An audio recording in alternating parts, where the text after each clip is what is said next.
नमस्कार दोस्तों, आप सभी का स्वागत है हमारे YouTube चैनल बीसीएस एकेडमी पर। और आज की इस वीडियो में हम कक्षा 12 भौतिक विज्ञान बोर्ड परीक्षा 2025 को ध्यान में रखते हुए महत्वपूर्ण प्रश्नोत्तर की सीरीज में तीसरा वीडियो लेकर आए हैं, जिसमें हम थर्ड चैप्टर विद्युत धारा इलेक्ट्रिक करंट से संबंधित महत्वपूर्ण प्रश्न उत्तर यहाँ पर देखने वाले हैं। इससे पहले हमने पहले और दूसरे चैप्टर से रिलेटेड इंपॉर्टेंट क्वेश्चंस देख लिए थे। आज हम तीसरा चैप्टर यहाँ पर देखने वाले हैं, समझने वाले हैं। विद्यार्थियों, इस चैप्टर में से कुल मिलाकर 3 क्वेश्चन पूछे जाएंगे, जो कि 4 अंक के होंगे। इस चैप्टर में से एक वस्तुनिष्ठ प्रश्न पूछा जाएगा, जो कि आधा अंक का होगा। एक रिक्त स्थान वाला प्रश्न पूछा जाएगा, जो कि आधा अंक का होगा, और एक दीर्घ उत्तरीय प्रश्न भी पूछा जाएगा, जो कि 3 अंक का होने वाला है। ये जो 3 अंक का क्वेश्चन है, इसमें आपको एक अथवा में भी प्रश्न मिलेगा, तो यहाँ पर आपके पास में चॉइस रहेगी, एक ऑप्शन आपके पास में रहेगा कि दोनों में से कोई सा भी एक क्वेश्चन आप कर सकते हैं। इस दीर्घ उत्तरीय प्रश्न के बारे में मैं आपको बता दूं कि ये जो 3 अंक का क्वेश्चन है, ये 2 टुकड़ों में आपको मिलने वाला है। ये हो सकता है आपको 2+1 की फॉर्म में मिल जाए, या 1.5 अंक के 2 इसमें पार्ट हो सकते हैं, या 1+1+1 के रूप में भी आपको ये मिल सकता है। इनमें से एक पार्ट डेफिनेटली एक न्यूमेरिकल पार्ट भी इसमें आने वाला है। तो इस चैप्टर में से न्यूमेरिकल क्वेश्चन भी 100% पूछा जाएगा, और वो न्यूमेरिकल क्वेश्चन हो सकता है ओम्स लॉ पर आधारित हो, धारा घनत्व पर आधारित हो, प्रतिरोधकता पर आधारित हो, सेलों के संयोजन पर आधारित हो, किरचॉफ के नियम पर आधारित हो, और हो सकता है व्हीटस्टोन सेतु के ऊपर भी डिपेंड हो। तो न्यूमेरिकल क्वेश्चन के लिए आपको इसमें जो भी न्यूमेरिकल पोर्शन वाले टॉपिक है, उनको भी आपको अच्छे से करना पड़ेगा, समझना पड़ेगा।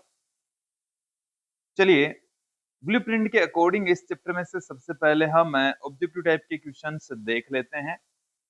विद्यार्थियों, यदि आप हमारे YouTube चैनल पर नए हैं तो चैनल को सब्सक्राइब कर लीजिए, साथ में बेल आइकन भी दबा दीजिए, ताकि आपको आगे की वीडियोज के नोटिफिकेशन मिलते रहे। सबसे पहले हम बात करेंगे ऑब्जेक्टिव टाइप के क्वेश्चंस की। हमारा जो पहला प्रश्न है वो है गतिशीलता का एसआई पद्धति में मात्रक है।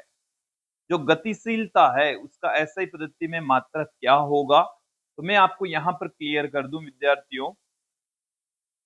गतिशीलता को हम म्यू से लिखते हैं, और ये अपवन वेग बट्टे में विद्युत क्षेत्र की इक्वल होती है, क्योंकि जो अपवन वेग होता है वो विद्युत क्षेत्र की तीव्रता के समानुपाती होता है। और यहाँ से जब हम प्रोपोर्शनल का साइन हटाएंगे तो एक कांस्टेंट लगाएंगे, जिसको हम गतिशीलता कहते हैं। चलिए, आपको इसके मात्रक और विमा दोनों को समझ लेना है। म्यू बराबर क्या होता है हमारे पास में, वीडी अपॉन में ई। तो म्यू का मात्रक वही होगा जो वीडी अपॉन में ई का मात्रक होगा। तो वीडी अपॉन में ई का मात्रक, वीडी यहाँ पर अपवन वेग है, और अपवन वेग का मात्रक हो जाता है मीटर प्रति सेकेंड। क्लियर। ई यहाँ पर विद्युत क्षेत्र है, जिसका मात्रक हो जाता है वोल्ट प्रति मीटर। यहाँ पर म्यू का मात्रक आ जाएगा मीटर स्क्वायर प्रति वोल्ट इंटू सेकेंड। तो मीटर स्क्वायर प्रति वोल्ट इंटू सेकेंड, ये हमारे पास में ऑप्शन बी में नजर आ रहा है। तो ऑप्शन बी यहाँ पर सही होने वाला है। अगले क्वेश्चन की ओर बढ़ते हैं। विद्युत धारा आई व अपवन वेग वीडी में सही संबंध है। तो विद्यार्थी, मैं आपको क्लियर कर दूं कि अपवन वेग वीडी और धारा आई में जो संबंध है वो आपको 1 नंबर के पार्ट में पूछा जा सकता है। हालांकि 1 नंबर का क्वेश्चन नहीं आएगा, लेकिन जो दीर्घ उत्तरीय प्रश्न है उसमें ऐसा प्रश्न पूछा जा सकता है। तो वीडी और आई में संबंध वीडी बराबर होता है, अपवन वेग बराबर होता है आई अपॉन में ए एन ई। आई अपॉन में ए एन ई। आई यहाँ चालक में से बहने वाली धारा, ए चालक का अनुप्रस्थ काट क्षेत्रफल, एन यहाँ पर इलेक्ट्रॉन डेंसिटी, और ई यहाँ पर चार्ज ऑफ इलेक्ट्रॉन होता है। तो यहाँ से हम आई इक्वल टू पुट कर सकते हैं A N E into V D, ऐसा हम पुट कर सकते हैं। तो ये हमारे पास में रिलेशन आप देखेंगे कि हमें ऑप्शन डी के अंदर नजर आ रहा है। ऑप्शन डी यहाँ पर सही होने वाला है। अगले क्वेश्चन की ओर बढ़ते हैं। 1 किलोवाट घंटा में कितने जूल होते हैं? तो देखिए हमें यहाँ पर एक राशि दे रखी है 1 किलोवाट घंटा। वैसे मैं आपको ये बता दूं कि विद्युत खर्च का मात्रक है। तो विद्युत खर्च 1 किलोवाट घंटा हो, इसको हम शॉर्ट में KWH या घरेलू यूनिट भी कहते हैं। 1 किलोवाट घंटा, इसको हम शॉर्ट में लिखेंगे KWH से, इसको साधारण भाषा में यूनिट भी कहा जाता है। देखो 1 किलोवाट का मतलब होता है 10 की घात 3 वाट, और घंटा को हम पुट कर सकते हैं 3600 सेकंड पुट कर सकते हैं। देखिए इसको हम इस तरीके से लिख सकते हैं 3600 गुणा 1000 वाट इंटू सेकेंड, वाट इंटू सेकेंड पुट कर सकते हैं। इसे हम लिख सकते हैं 3.6 गुणा 10 की घात 6 आ जाएगी। 3 घात यहाँ से, 3 घात यहाँ से, 10 की घात 6 आ गई। और विद्यार्थी वाट इंटू सेकेंड को हम जूल लिख सकते हैं। तो एक जो KWH होता है 1 किलोवाट घंटा है, वो 3.6 गुणा 10 की घात 6 जूल के बराबर होता है। ऑप्शन डी यहाँ पर सही हो जाएगा। मैं यहाँ पर क्लियर कर दूं कि शक्ति P बराबर होता है W बट्टे में T। तो W बराबर हम पुट कर सकते हैं P इंटू टी। W का मात्रक यहाँ पर जूल, और P यहाँ पर इसका मात्रक होता है वाट, और इंटू सेकेंड। तो वाट इंटू सेकेंड की जगह हम जूल पुट कर सकते हैं। तो इसकी जगह वाट इंटू सेकेंड है, उसकी जगह हमने यहाँ पर जूल पुट किया है। तो ऑप्शन डी यहाँ पर सही हो जाएगा। अगले क्वेश्चन की ओर बढ़ते हैं। एक आदर्श सेल का आंतरिक प्रतिरोध कितना होता है? कोई भी हमारे पास में आइडियल सेल है, उसका इंटरनल रेजिस्टेंस कितना होता है? तो आंतरिक जो प्रतिरोध है वो बिल्कुल कम होना चाहिए। कम से कम का मतलब हो गया कि शून्य होना चाहिए। आंतरिक प्रतिरोध को हम स्मॉल r से रिप्रेजेंट करते हैं। व्यवहारिक रूप में इसका जो मान है वो शून्य नहीं होता, लेकिन यदि हम आदर्श स्थितियों की बात करें तो उसका मान कितना होना चाहिए? शून्य होना चाहिए। अगले क्वेश्चन की ओर बढ़ते हैं कि जब किसी सेल से धारा ली जाती है, तब सेल की टर्मिनल वोल्टता का फॉर्मूला क्या होगा? तो देखिए विद्यार्थियों, जब हम किसी सेल के विद्युत वाहक बल की बात करें, तो सेल के लिए जो विद्युत वाहक बल होता है उसको हम ई से रिप्रेजेंट करते हैं। ये होता है सेल का विद्युत वाहक बल। सेल का विद्युत वाहक बल, ये जो विद्युत वाहक बल होता है वो सेल के टर्मिनल विभवांतर को हम कैपिटल वी से रिप्रेजेंट करते हैं, और आंतरिक विभवांतर के योग के बराबर होता है। टर्मिनल विभवांतर को वी से, और आंतरिक विभवांतर जो कि सेल के अंदर ड्रॉप होता है उसको हम आई इंटू आर से रिप्रेजेंट करते हैं। आई इंटू आर से उसको रिप्रेजेंट करेंगे। तो यहां से हमारे को टर्मिनल विभवांतर पूछा है, तो ई बराबर वी बराबर आ जाएगा ई माइनस में आई आर। वी बराबर ई माइनस में आई आर, ये सेल से धारा लेते समय है। और सेल को जब हम चार्ज करते हैं तब धारा अपोजिट डायरेक्शन में प्रवाहित होती है। ये वाला फॉर्मूला होगा।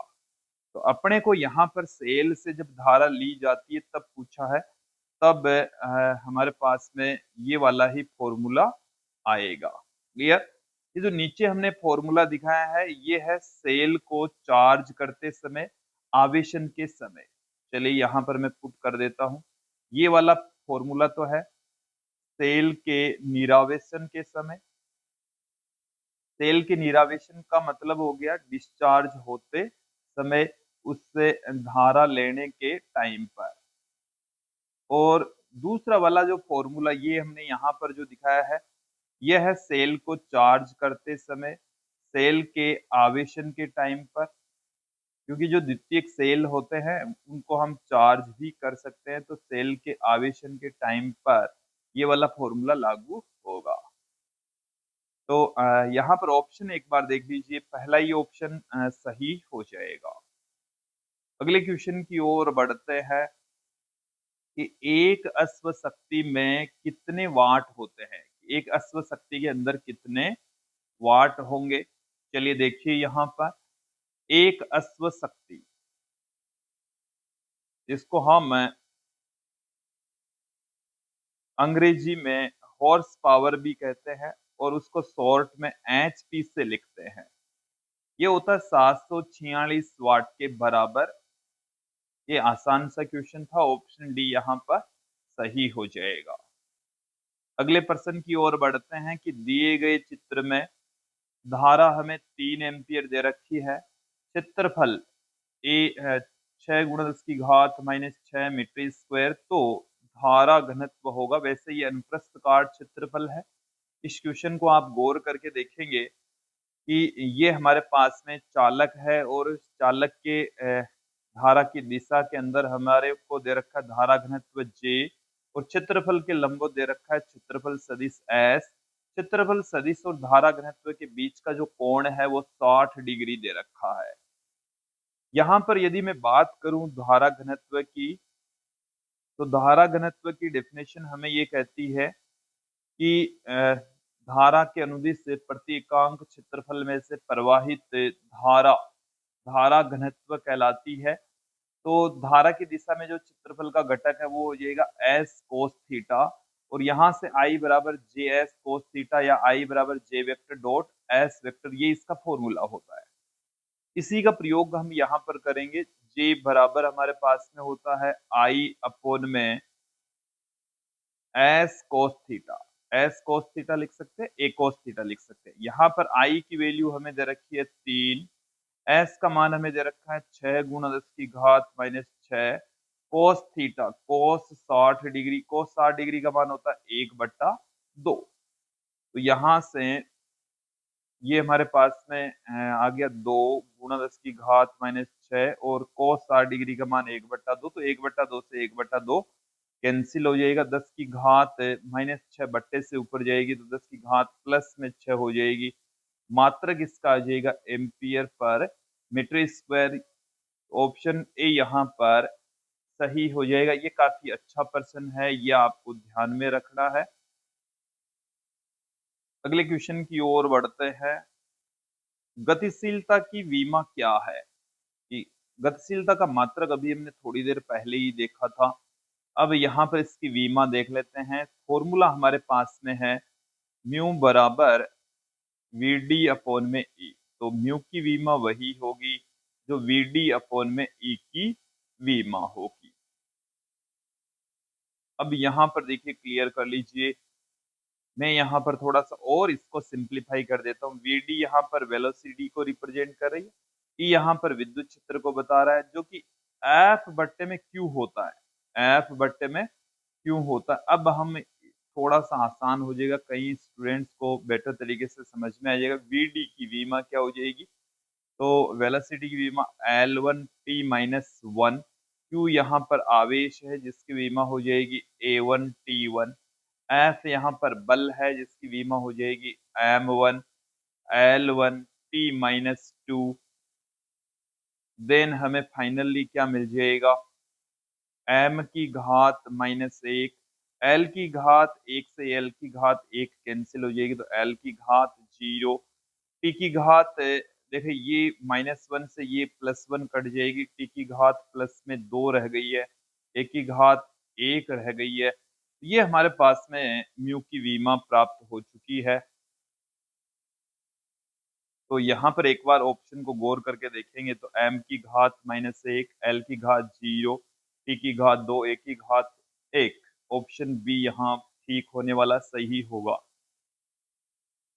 अगले प्रश्न की ओर बढ़ते हैं। 2.1 वोल्ट का एक सेल 0.2 एम्पीयर की धारा देता है। यह धारा 10 ओम के प्रतिरोध से होकर गुजरती है। तो सेल का आंतरिक प्रतिरोध ज्ञात कीजिए। तो देखिए, किसी सेल को हम इस तरीके से दिखा सकते हैं कि ये हमारे पास में कोई सेल है और इसके आंतरिक प्रतिरोध को भी इसके पास में ही दिखा सकते हैं। और इन दोनों को हमने मतलब सेल को हमने जोड़ रखा है एक बाह्य प्रतिरोध कैपिटल आर से इस तरीके से।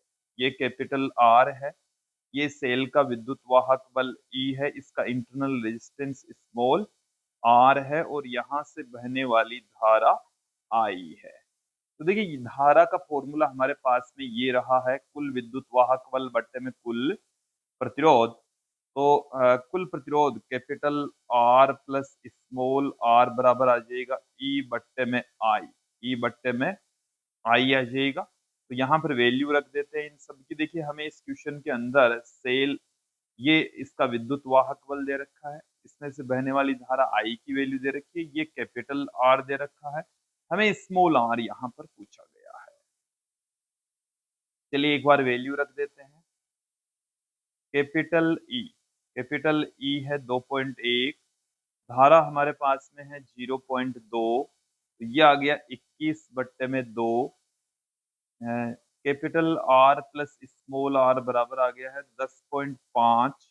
हमें स्मॉल आर पूछा है तो 10.5 minus capital R, small r बराबर आ गया 10.5 माइनस कैपिटल आर हमारे पास में 10 है, तो ये आ गया 0.5 ओम।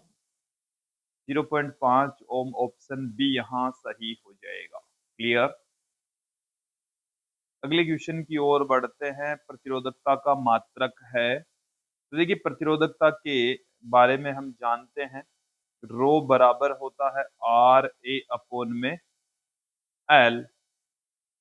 तो यहां से रो का मात्रक वही होगा जो कि आर ए अपोन में एल का मात्रक होगा, आर ए अपोन में एल का मात्रक।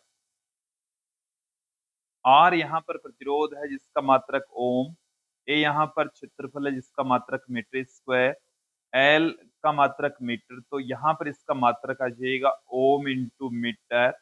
ओम इंटू मीटर ऑप्शन सी में हमें दे रखा है, तो ऑप्शन सी यहाँ पर सही होने वाला है। थोड़ी सी यहाँ पर चर्चा कर लेते हैं रो की वीमा की, ये इससे थोड़ी सी जटिल होगी। रो की वीमा वही होगी जो कि आर ए अपोन में एल की वीमा होगी। आर यहाँ पर रेजिस्टेंस है और रेजिस्टेंस को हम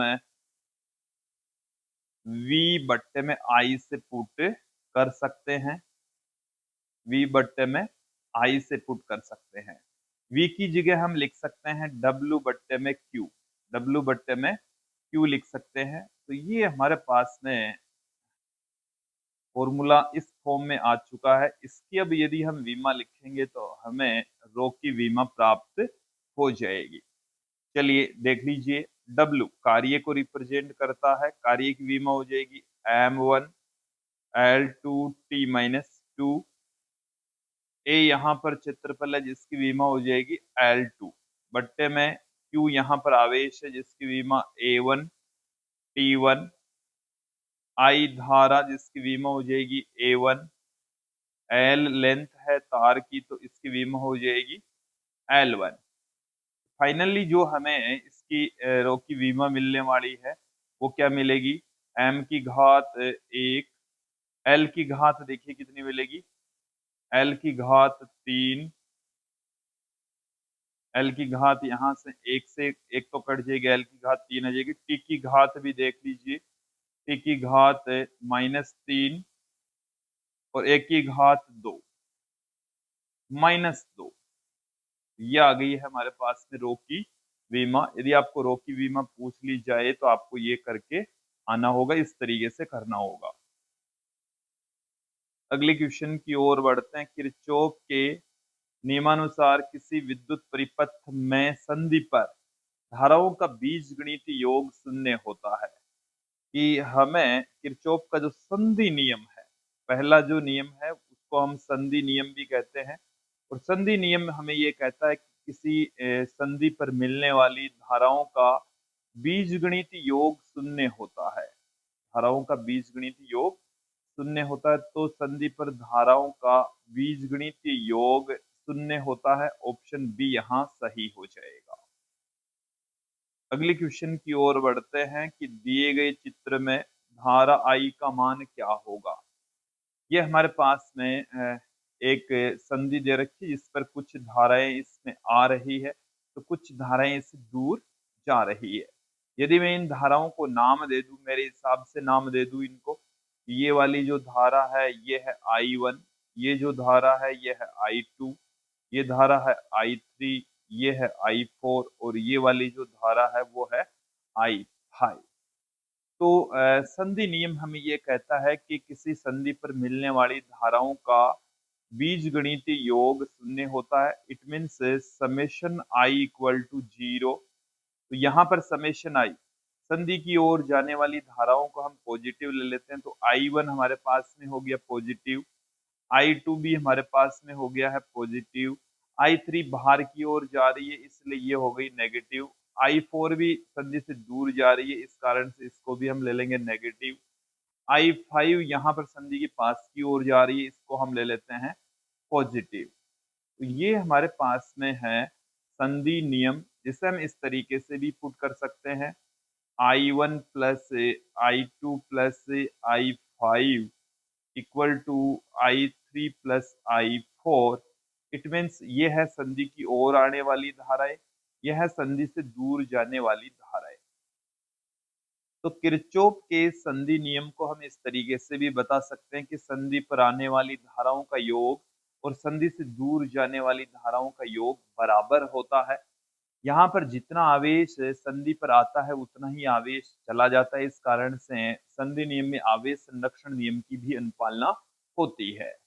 चलिए अब यहाँ पर हम देख लेते हैं, इन सब की वैल्यू पुट कर देते हैं। चलिए यहाँ पर मैं वैल्यू पुट कर रहा हूँ। I1 का मान है 5, I2 का जो मान है वो है 4, I3 है, I5 है ये, I5 की जो वैल्यू है वो हमारे पास में है 2, तो ये तो आ रही है संधि के पास की ओर। I3 की वैल्यू हमें ज्ञात करनी है और I4 का मान है 4। तो यहाँ से ये हमारे पास में I की जो वैल्यू है वो 7 एम्पियर आ जाएगी। तो संधि के पास की ओर आने वाली धाराओं का योग और संधि से दूर जाने वाली धाराओं का योग बराबर होता है।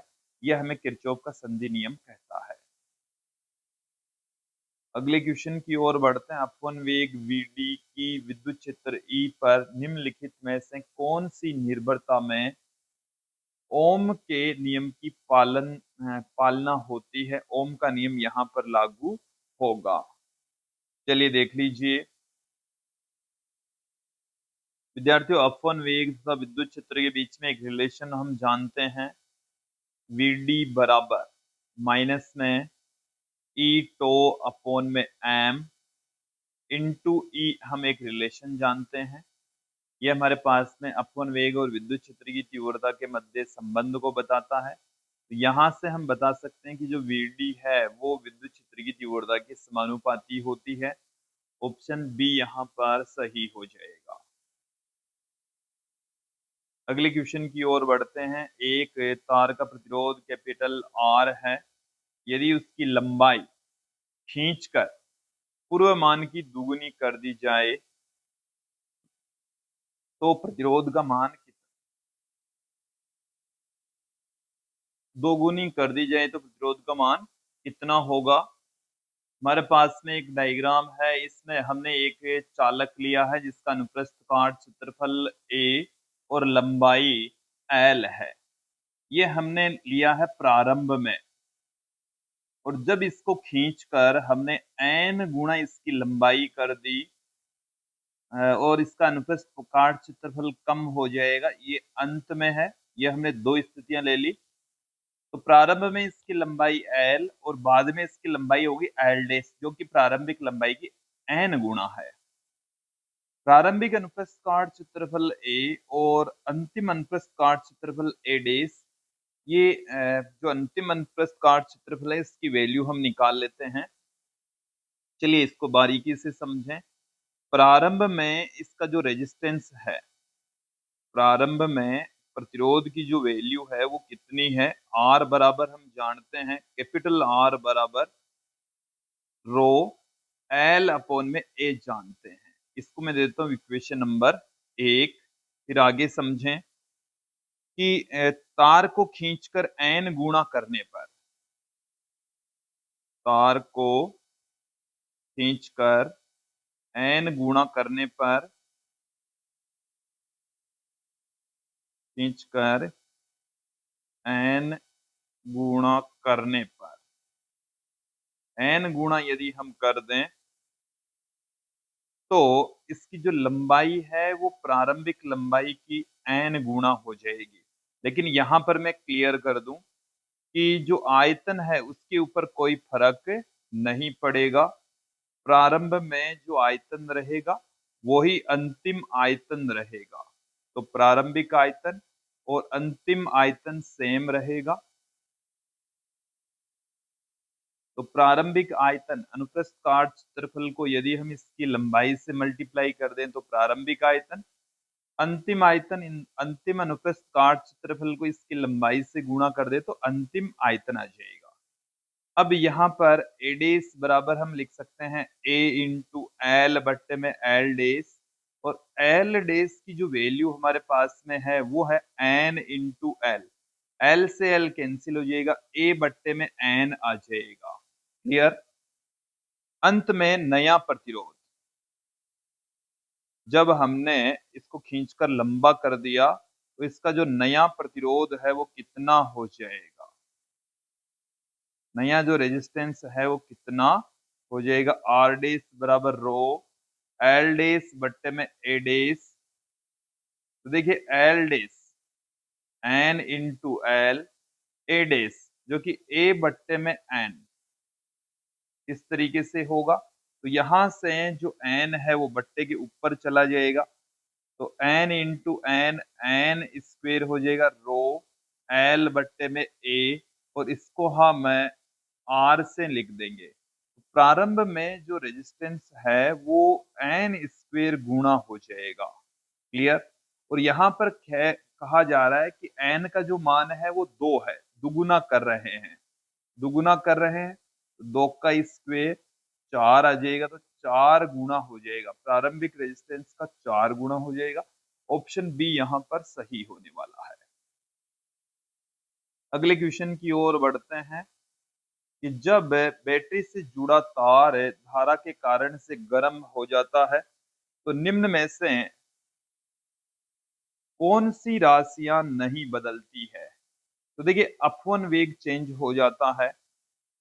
देखो कौन कौन सी राशियां चेंज हो जाती है, जब हम ताप को इंक्रीज करते हैं, ताप को बढ़ाते हैं, तो ताप को बढ़ाएंगे तो अपवन वेग बढ़ जाएगा, अपवन वेग बढ़ जाएगा, Vd की वैल्यू है वो इंक्रीज हो जाएगी। बात करते हैं प्रतिरोध, तो प्रतिरोध का जो मान है वो भी इंक्रीज हो जाएगा। R बराबर होता R naught 1 plus alpha delta T. तो जब तापमान बढ़ेगा तो रेजिस्टेंस का मान भी बढ़ जाएगा। फिर बात करते हैं प्रतिरोधकता की, तो प्रतिरोधकता का मान भी ताप के बढ़ाने पर बढ़ जाएगा।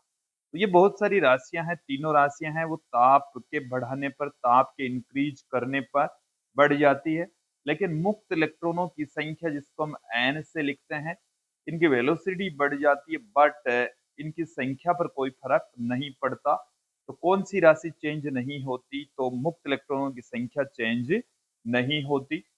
ऑप्शन डी यहाँ पर सही हो जाएगा। अगले क्वेश्चन की ओर बढ़ते हैं। एक चालक में 2 एम्पीयर की धारा 10 सेकंड तक प्रवाहित करने पर 80 जूल ऊष्मा उत्पन्न होती है, तो चालक का प्रतिरोध कितना होगा। जूल के तापन नियम की सहायता से हम यहाँ पर ज्ञात करेंगे। देखिए इसमें क्या क्या हमें दे रखा है, धारा हमें दे रखी है, चालक में से बहने वाली धारा 2 एम्पीयर 10 सेकंड तक प्रवाहित होती है। और देखिए उत्पन्न जो ऊष्मा है एच है वो हमें दे रखा है 80 जूल। अब हमें चालक का रेजिस्टेंस पूछा है, एच बराबर हम जानते हैं आई स्क्वेर आर टी। तो यहां से आर बराबर हमारे पास में आ जाएगा एच बट्टे में आई स्क्वेर इंटू टी। एच की जो वैल्यू है वो हमें क्वेश्चन के अंदर 80 दे रखी है। आई की जो वैल्यू है वो 2 दे रखी है, तो 2 का स्क्वायर हो जाएगा। टी का मान 10 दे रखा है। एक जीरो से एक जीरो कैंसिल हो गया, 10/4, 2 ओम हमारे पास में आंसर आ जाएगा। ऑप्शन बी यहाँ सही हो जाएगा। अगले क्वेश्चन की ओर बढ़ते हैं कि दो वीआई वक्रों को दर्शाया गया है, कौन से चालक का प्रतिरोध अधिक होगा, कैसे फाइंड आउट करेंगे। तो देखिए विद्यार्थी, ये हमारे पास में एक वक्र दे रखा है V और I के बीच में, तो ये हमें एक सरल रेखा प्राप्त होती है। और इस सरल रेखा में आप देखोगे कि यहाँ पर ये वाली जो वैल्यू है वो V को बता रखी है, और ये वाली जो वैल्यू है वो I को बता रखी है। तो यदि हम इस ग्राफ के ढाल की बात करें, तो देखिए किसी ग्राफ का जो ढाल होता है वो टेन थीटा के बराबर होता है, और इस डायग्राम के अंदर टेन थीटा बराबर होता है लंब बट्टे में आधार, तो V बट्टे में I, और V बट्टे में I को हम R से रिप्रेजेंट कर देंगे, रेजिस्टेंस से रिप्रेजेंट करेंगे। तो यहाँ पर देखिए क्लियर हो जाता है कि जो थीटा है वो R के समानुपाती होता है। तो इसमें जो चालक A है उसके लिए थीटा का जो मान है वो बड़ा है, चालक बी के लिए थीटा का मान छोटा है। तो ए के लिए रेजिस्टेंस ज्यादा होगा, बी के लिए रेजिस्टेंस कम होगा। तो इसमें पूछा प्रतिरोध किसका अधिक होगा, तो ए का अधिक होगा। नेक्स्ट क्वेश्चन देखेंगे कि चित्र में दो भिन्न भिन्न तापों पर चालक के वीआई वक्रों को दर्शाया गया है। यदि इन तापों की संगत प्रतिरोध R1 तथा R2 हो तो निम्न में से कौन सा कथन सत्य है, इनमें से कौन सा स्टेटमेंट सही है। तो देखिए विद्यार्थियों, यहाँ पर सर्वप्रथम हमें चालक दे रखा है। तो चालकों के लिए हम एक रिलेशन जानते हैं कि ताप बढ़ाने पर उनका रेजिस्टेंस भी बढ़ता है, इंक्रीज होता है। तो R बराबर हम जानते हैं R0 1 plus alpha delta T. इसका मतलब क्या हुआ है कि जब ताप बढ़ता है, टेम्परेचर जब इंक्रीज होता है, तो प्रतिरोध का जो मान है वो भी इंक्रीज होता है। ताप जब डिक्रीज होता है तो प्रतिरोध का मान भी डिक्रीज होता है। तो जो तापमान है उसके अकॉर्डिंग हम बता देंगे कि प्रतिरोध का मान है जहां ज्यादा है वहां इसका मतलब ताप भी ज्यादा है, या ताप ज्यादा है तो प्रतिरोध का मान भी ज्यादा है। तो यहाँ पर देखिए ये जो वक्र है, इसमें अभी हमने जस्ट ही थोड़ी देर पहले ही लास्ट क्वेश्चन के अंदर भी देखा था कि धारा वाली जो अक्ष है उसके रेस्पेक्ट जो एंगल है, इसको मैं कह दूं थीटा 2, इसको एंगल में कह दूं थीटा 1। ये मैंने थीटा 1 और थीटा 2 मैंने एंगल दिखाए हैं यहाँ पर। इसको क्लियर कर लें कि धारा वाली एक्सिस के रेस्पेक्ट आपको ये एंगल देखना है। पीछे वाले क्वेश्चन की ओर ले जाता हूं मैं कि यहाँ पर ये जो एंगल है धारा वाली एक्सिस से है थीटा 1, ये वाला जो एंगल है वो है थीटा 2, ये धारा वाली एक्सिस के साथ में है। और एंगल जितना ज्यादा होगा रेजिस्टेंस भी उतना ही ज्यादा होगा। अब यहाँ पर लौटते हैं, धारा वाली अक्ष है इधर और वोल्टेज वाली अक्ष है इधर। तो धारा वाली अक्ष के साथ में यहाँ पर आप देखेंगे कि जो थीटा 2 है वो बड़ा है थीटा 1 से। इसका मतलब हो गया है कि इस स्थिति के अंदर जो रेजिस्टेंस है वो है R2, इस स्थिति के अंदर जो रेजिस्टेंस है वो है R1। तो R2 है वो बड़ा है, R1 छोटा है। ये क्लियर हो गया। तो जहां का रेजिस्टेंस ज्यादा होगा तो वहां पर जो टेम्परेचर है वो भी ज्यादा होगा, T2 ग्रेटर देन T2।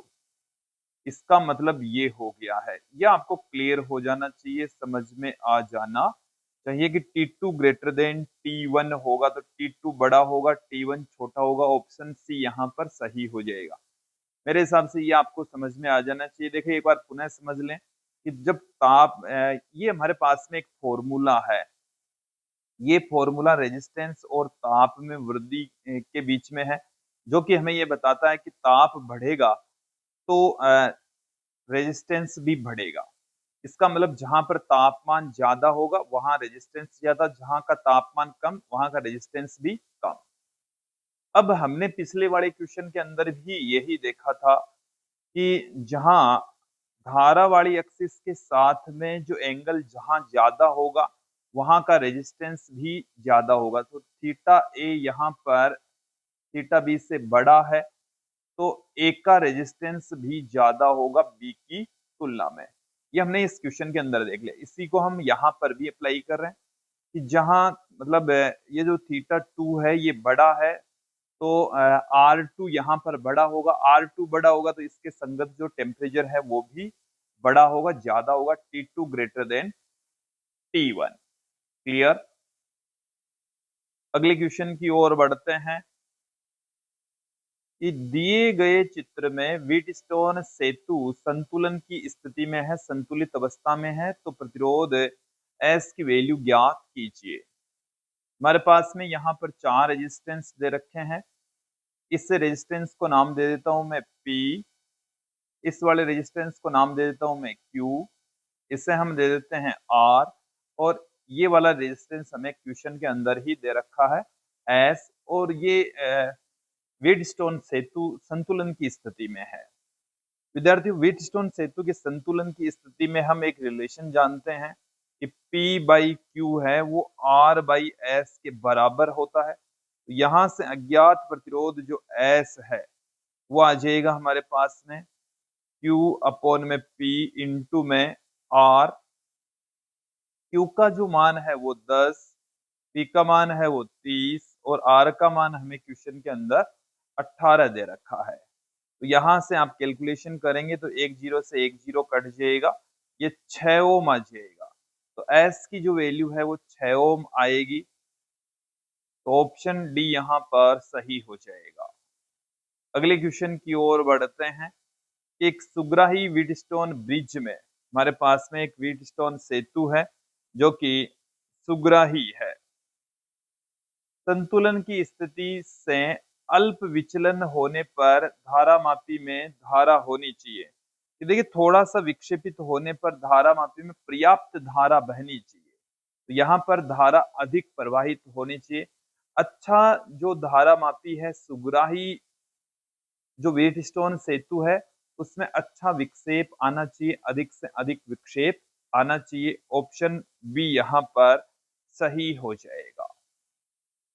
अगले क्वेश्चन की ओर बढ़ते हैं। विद्यार्थी ये तो थे कुछ ऑब्जेक्टिव टाइप के क्वेश्चंस, अब हम कुछ फिल इन द ब्लैंक्स वाले क्वेश्चंस भी यहाँ पर देखेंगे। आसान आसान से हमने क्वेश्चंस पहले लिए हैं। देखिए कि सेल रासायनिक ऊर्जा को विद्युत ऊर्जा में रूपांतरित करता है। तो पहला ही जो objective type fill in the blanks वाला क्वेश्चन है इसके अंदर आ जाएगा विद्युत। तो सेल है वो रासायनिक ऊर्जा को विद्युत ऊर्जा में बदलने का काम करता है। अगला क्वेश्चन क्या है कि भौतिक राशि का मात्रक ओम इंटू मीटर है। ये हमने ऑब्जेक्टिव टाइप के क्वेश्चंस में भी देखा था। ओम इंटू मीटर प्रतिरोधकता का मात्रक होता है।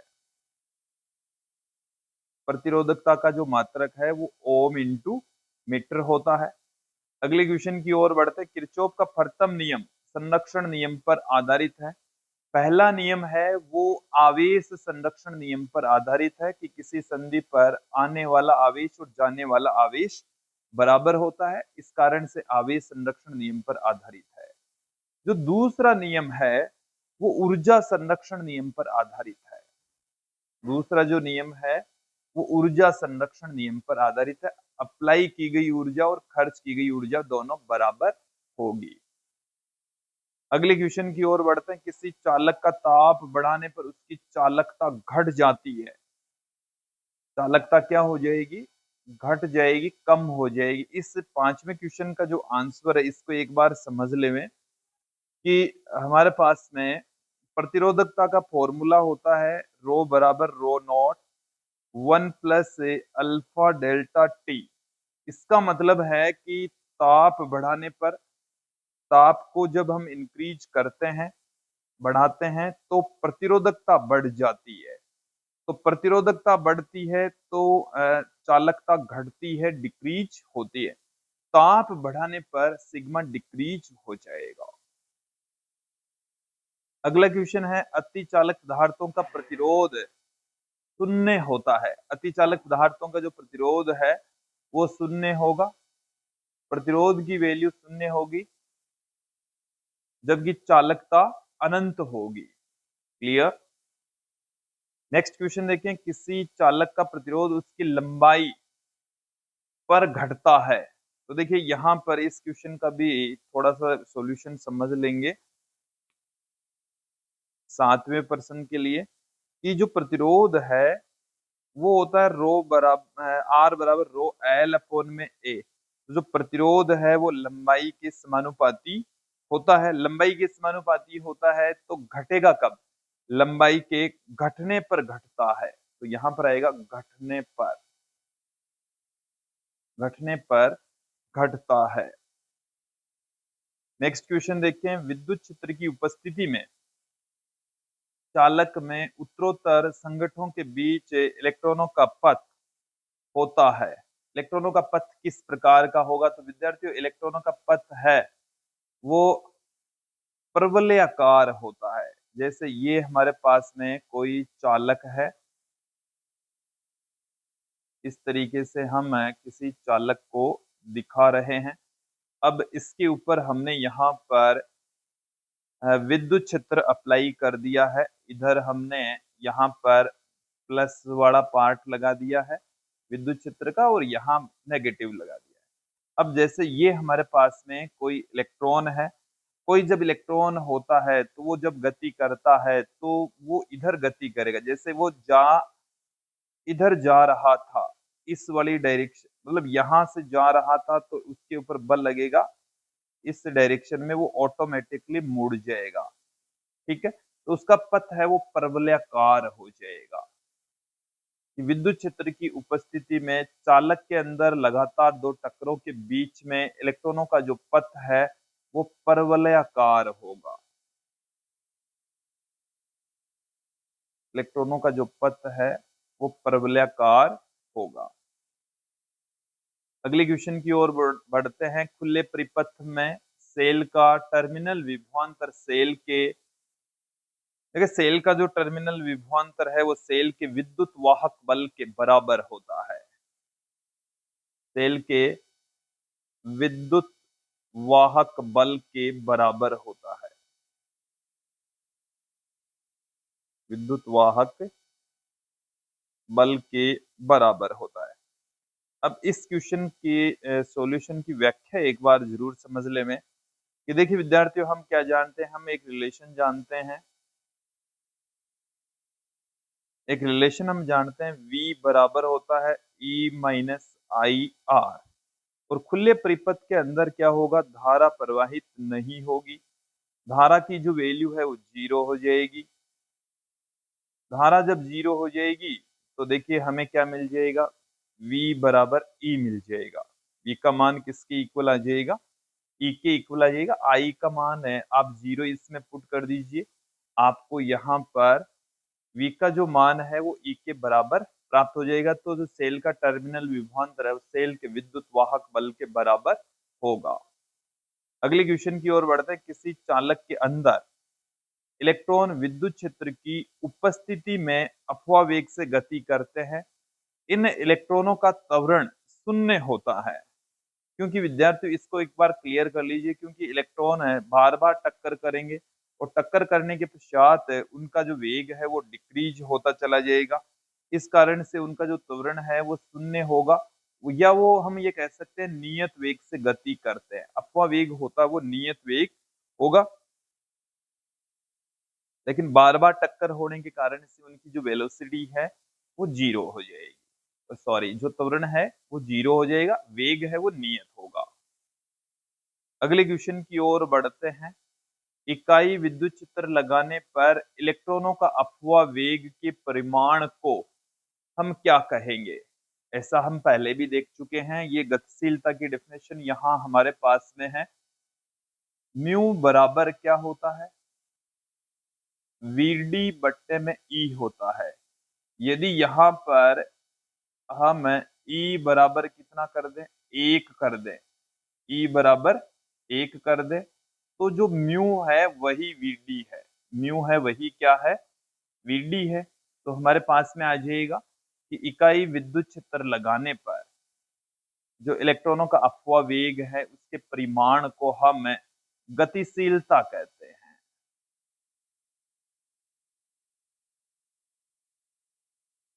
गतिशीलता कहते हैं। ओम के नियम का सदिश रूप है, यह आपको प्रूफ भी करवाया जा सकता है। जे बराबर सिग्मा ई होता है, जे वेक्टर बराबर sigma E vector. Next question देखें, किसी चालक के प्रति एकांक क्षेत्रफल से प्रवाहित धारा को धारा घनत्व कहते हैं। धारा घनत्व कहा जाता है। धारा घनत्व को हम जैसे रिप्रेजेंट करते हैं, और धारा की दिशा में क्षेत्रफल का जो घटक है उससे हम इसको डिवाइड कर देंगे धारा को, तो धारा घनत्व आ जाएगा। अगले क्वेश्चन की ओर बढ़ते, मीटर सेतु के सिद्धांत पर काम करता है। तो व्हीटस्टोन सेतु के सिद्धांत पर काम करता है। व्हीटस्टोन सेतु के सिद्धांत पर काम करेगा। नेक्स्ट क्वेश्चन देखें कि विद्युत धारा का मान अनुप्रस्थ काट क्षेत्रफल के बदलने से अपरिवर्तित रहता है। अनुप्रस्थ काट क्षेत्रफल चेंज हो जाएगा तो भी धारा की वैल्यू पर कोई फर्क नहीं पड़ेगा। ये एक सातत्य समीकरण है A1, मतलब अनुप्रस्थ काट क्षेत्रफल बदलने से जो धारा की वैल्यू है उसके ऊपर कोई प्रभाव नहीं पड़ने वाला। देखिए मैंने एक डायग्राम के अंदर दिखाया है कि चालक का जो अनुप्रस्थ काट क्षेत्रफल है वो यहाँ पर तो है ज्यादा, और जैसे ही हम आगे बढ़ते हैं अनुप्रस्थ काट क्षेत्रफल घट जाता है, लेकिन धारा की वैल्यू पर कोई फर्क नहीं पड़ता, धारा का मान अपरिवर्तित रहता है। नेक्स्ट क्वेश्चन की ओर बढ़ते हैं। अगला जो प्रश्न है वो देखिए हमें क्या कहता है, दीर्घ उत्तरीय प्रश्न है कि व्हीटस्टोन सेतु का नामांकित चित्र बनाकर सेतु में शून्य विक्षेप की स्थिति के लिए प्रतिबंध प्राप्त कीजिए। तो ये हमने एक व्हीटस्टोन सेतु का डायग्राम आपके सामने दिखाया है। एक चतुर्भुज की 4 भुजाओं पर P, Q, R, S के रूप में 4 रेजिस्टेंस लगे हुए हैं। इनके 2 शीर्ष A, देखो इनको नाम देता हूं मैं A, B, C, D। ए और सी के बीच में हमने एक सेल लगाया है, एक कुंजी लगाई है, और शेष 2 शीर्षों के बीच में एक धारा मापी और एक कुंजी लगाई है। और शून्य विक्षेप की स्थिति में धारा मापी में धारा का मान 0 होता है, और उस कंडीशन में P बाई क्यू बराबर होता है R बाई S के। इसका विस्तार से जो मेरे हिसाब से काफी महत्वपूर्ण क्वेश्चन है, इस चैप्टर में से ये वाला क्वेश्चन पूछा जाना चाहिए। लास्ट ईयर इस पर आधारित एक न्यूमेरिकल क्वेश्चन पूछा गया था, वो जो हमने ऑब्जेक्टिव टाइप में देखा था, और इस बार हो सकता है कि आपको ये 3 अंक का क्वेश्चन यहाँ से पूछ लिया जाए, तो इस क्वेश्चन को आप अच्छे से तैयार कर लेवें। इसके देखिए बी पार्ट में भी हमने व्हीटस्टोन सेतु पर ही आधारित एक न्यूमेरिकल क्वेश्चन लिया है, जिसमें हमें एक अज्ञात प्रतिरोध कैपिटल आर की वैल्यू ज्ञात करनी है। देखिए विद्यार्थियों, ये हमारे पास में जैसे रेजिस्टेंस है P, इसकी वैल्यू है 20, ये है Q जिसका मान दे रखा है 10, और ये वाला जो रेजिस्टेंस है वो टोटल मिलाकर, देखो इसको मैं नाम दे देता हूं आर डेस, आर डेस, या आप इसको आर दे दीजिए, और इस ज्ञात करने वाले रेजिस्टेंस को हम आर डेस नाम देते हैं। आर डेस की वैल्यू हमें ज्ञात करनी है, और एस का मान हमें दे रखा है 1 ओम। तो सबसे पहले तो हम इस आर का मान ज्ञात करेंगे, और फिर हम इस आर डेस की वैल्यू ज्ञात करेंगे। जो हमें ज्ञात करना, हमें क्वेश्चन के अंदर आर डेस ही पूछा है, ये मैं यहाँ पर भी आर डेस लगा देता हूँ। तो देखिए क्या है विद्यार्थियों, संतुलन की स्थिति के अंदर हमें इस क्वेश्चन के अंदर ये भी बता रखा है कि संतुलन में P बाई क्यू है वो R/S के बराबर होता है। और यहां से यदि अब R की वैल्यू निकालें तो P/Q इंटू S के इक्वल आ जाएगी। P का मान है 20, Q का मान है 10, S का मान है 1, R का मान आ जाएगा 2। अब देखें कि ये जो 6 ओम और R डे से दोनों समांतर क्रम में, और इनका जो तुल्य प्रतिरोध है वो कैपिटल R है। तो 1/R बराबर आ जाएगा 1/R डे प्लस 1/6। 1/R की जो वैल्यू है वो है 2। 1/6 को हम बराबर के दूसरी तरफ ले जाते हैं तो 1/R डे आ जाएगा।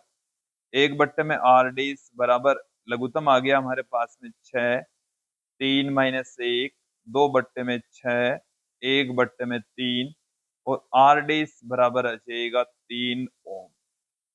तो R डेज की जो वैल्यू है वो हमारे पास में आ गई है 3 ओम, जो कि हमें ज्ञात करनी है। ओके,